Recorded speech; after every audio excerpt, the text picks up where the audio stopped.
बैनुल-अक़वामी सतह पर ईरान की तरफ से पाकिस्तानी सरजमीन पर हमले को आलमी क़वानीन की खिलाफ वर्जी करार दे दिया गया। अमरीका ने ईरानी इक़दाम की सख्त मसम्मत की। चीनी वज़ारत ख़ारजा के तर्जुमान ने दोनों ममालिक को अक़वाम मुत्तहिदा के चार्टर के तहत मामलात हल करने पर जोर दिया। चीन ने पाकिस्तान और ईरान को सालिसी की पेशकश भी की है।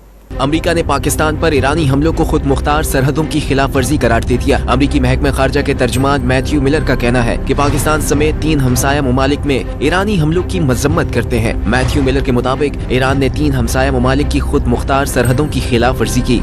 ईरान खित्ते में दहशतगर्दी का सबसे बड़ा स्पॉन्सर है। ईरान अपने मुल्क में दहशतगर्दों के खिलाफ कार्रवाई का दावेदार है। ईरान की वजह से ही अमरीका इराक में मौजूद है।